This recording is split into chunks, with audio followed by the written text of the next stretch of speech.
Last time నాకు dental issue వచ్చినప్పుడు అప్పుడు పిఠాపురం ఎలక్షన్లో వర్క్ చేస్తున్నాం సాల్వ్ కోసం ఫోన్ చేస్తే రండి అన్నారు. వచ్చాను.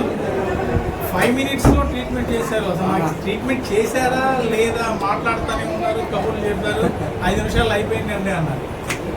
చిన్న పిల్లలకి ట్రీట్మెంట్ ఇస్తే ఎలా ఇస్తారో నాకు కూడా అదే విధంగా ఇచ్చారు. నేను అప్పుడే అనిపించింది ఈ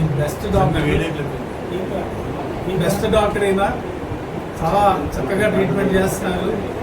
చాలా హాస్పిటల్కి వెళ్తాం, వెయిట్ చేయాలి, ఆ ఎక్స్రేలు అంటారు, ఇవి అంటారు, టెస్ట్లు అంటారు. ఏం లేదు, ఒకసారి చూశారు డ్యామేజ్ అవుతుంది కొంచెం, దానికి రూట్ కెనాల్ చేసి క్యాప్ వేసేస్తానన్నారు.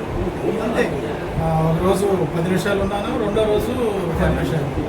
టోటల్గా 2 daysలో 20 minutesలో నా ట్రీట్మెంట్ అయిపోయింది. తర్వాత అదే డాక్టర్ గారు ప్రారంభించిన ఒక బ్రాంచ్ని నేను ప్రారంభించడం యాదృచ్ఛికం.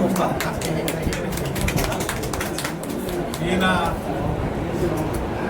వైద్యంతో పాటు పేద ప్రజలకి సేవ కూడా చేయాలని నా ఆకాంక్ష.